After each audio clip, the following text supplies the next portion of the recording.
evening and welcome to VTV News. I'm Tyra Searcy in for Annie Randall. And I'm Swathi Ganesh. Attempts to close what has become a dark symbol on our nation's anti-terrorism efforts has become an increasingly divisive issue. On Tuesday, Congress rejected President Obama's plan to close Guantanamo Bay. Vanderbilt students were able to learn more about the complex issue earlier today. Two retired military officials discussed the complexities of President Obama's proposal to close Guantanamo Bay and the opposition to it. More attempts to closing Guantanamo Bay are expected as Obama's term comes to an end. For students planning out their next semester, 5 new courses have been added to the mix. These courses are part of the academic strategic plan that promotes trans-institutional learning. Topics range from mobile cloud computing to mass incarceration. So far, the courses are being offered for the 2016 to 2017 academic year, but could continue in future years pending approval by curriculum committees. For a full list of new courses and their descriptions, visit the Vanderbilt News website. Peabody College has partnered with the state of Tennessee to better the state's education system. First announced by Governor Bill Haslam in 2013, the partnership has created Governor's Academy for School Leadership. GASL pairs assistant principals with an experienced principal mentor for a 1-year fellowship. At the end of the fellowship, participants are expected to pursue placement as a school principal in their district or region. The goal is, quote, to ultimately improve school effectiveness and performance and unlock educational opportunities for all students. 24 aspiring principals from across the state were selected for the inaugural program.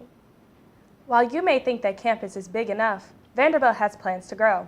Last fall, Vanderbilt paid $2.5 million for the land at 2000 Broadway, the current location of popular Midtown restaurant Corner Pub. The property is only steps away from Vanderbilt's campus, and its purchase gives the university complete control of the entire block, all 4.7 acres. Vanderbilt has not yet announced what they will use the new building for, but is likely to serve as an office space. If you're a fan of the Corner Pub, make sure you eat there one last time before the lease expires and the doors officially close on April 30th. One fraternity is making a comeback here on campus. Delta Lambda Phi, a fraternity for sexual diversity, disbanded in 2013.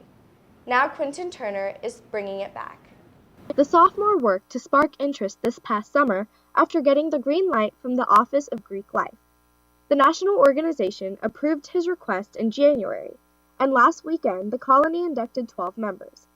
For those looking to join, DLP's goal is to take on at least 5 new pledges at the start of the 2017 spring semester. A major victory for men's basketball Tuesday night.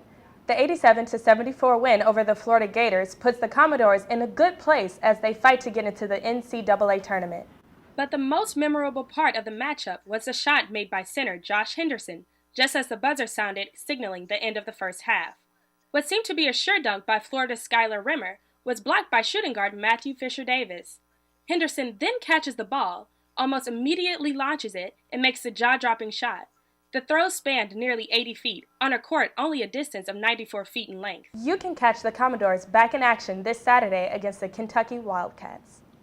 Commodore baseball is coming back just as strong as ever with an overall 5-0 winning streak. Following Vanderbilt's 3-game sweep of San Diego, preseason All-American Jaron Kendall was named one of the Louisville Slugger National Players of the Week and SEC Player of the Week. During Friday's game, Kendall reached the height of his baseball career, scoring 2 home runs, 4 hits, 5 RBIs, and 3 runs. This has been Kendall's 2nd weekly award and 1st national award. Vanderbilt students danced their hearts out last weekend for the kids. Dance Marathon's big event was full of camaraderie and smiles as students and kids alike came together for a good cause. The 13.1-hour event shattered fundraising goals and raised over $230,000 for the Monroe Carroll Jr. Children's Hospital at Vanderbilt. This is the most money ever raised by a student organization here on campus. Usually, they're the ones doing the cuffing, but today the tables were turned on VUPD. In an event co-sponsored by VSG and VUPD, students were able to ask Vanderbilt police officers about issues they care about. Students and officers were able to have candid conversations about things like immunity policy or ongoing safety efforts. Many students attended Cuff a Cop. VUPD hopes to be a part of similar events in the future. That's all for tonight's broadcast. Thanks for watching VTV News. I'm Tyra Searcy. And I'm Swathi Ganesh. Tune in next week for more top stories.